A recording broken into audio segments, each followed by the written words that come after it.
having a great doubt that after doing BCom LLB, is there any advantage? Like कुछ बच्चे ये सोच रहे हैं कि LLB करने के बाद उन्हें कोई बेनिफिट नहीं है, फ़ायदा नहीं है. So they are wrong and they are thinking that only they are having the scope of becoming an advocate. An advocate, right? But sorry, not merely the advocate. You will also have many scopes. So यहाँ पे मैं आपको share करने जा रही हूँ कि BCom LLB करने के बाद आप कौन सी फील्ड्स में जा सकते हैं, right? So let's start.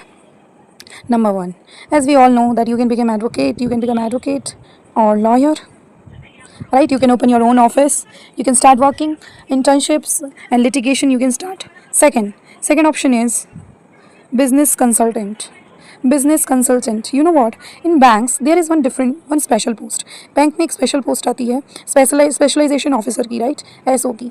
तो एसओ जो होता है वो बिजनेस कंसल्टेंट होता है. मतलब जो भी बैंक में मैटर्स होते हैं, बैंक के जो बैंक से पैसे से जुड़े हुए या बैंक के अमाउंट से जुड़े हुए जो कानूनी दाव पेच होते हैं वो बताता है बिजनेस कंसल्टेंट. तो एक बैंक में भी आप इजीली जॉब कर सकते हैं अगर आप BCom LLB करते हैं. After that you can apply for the law officer.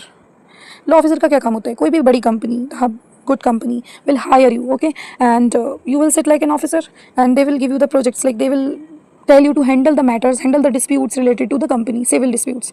उस कंपनी में जो भी सिविल दीवानी प्रक्रियाएं हैं उससे रिलेटेड जो मैटर्स हैं वो आप वहाँ पे डील करेंगे और एक ऑफिसर की तरह आपका ट्रीटमेंट होगा. और ऐसा इसलिए होगा क्योंकि आपको कानून की किताबें आपने पढ़ रखी हैं, आपके पास नॉलेज है, तो वहाँ पे उस लेवल की आपको वैल्यू मिलेगी, राइट? फिर नेक्स्ट हमारा होता है HR मैनेजर.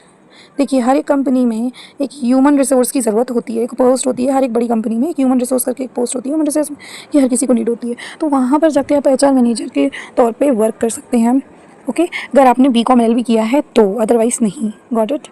इस चीज़ को ध्यान रखिएगा, okay. My written notes will be available from tomorrow onwards. Today I am typing because I was very much eager and anxiously waiting for uploading the video related to law. So this is my very first video.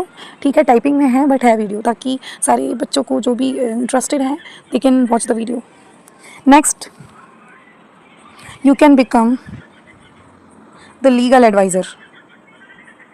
There are many people who open many shops, like they are working there. They have opened garment shop. मेरे nearby में garment shop में एक uncle हैं, he is having the garment shop, but he has also written outside the shop. He has also written outside the shop that I am the legal advisor too. Like he is the legal advisor too. I asked him why you are having the both occupation together. So he told me कि एक तीर से दो निशाने. कभी कोई client आ जाते हैं तो I am dealing with them. मतलब लीगल एडवाइज़र जो है, BCom LLB करने से, BCom से पहली बात तो आपको बहुत सारे बिजनेस आइडियाज़ आ जाते हैं.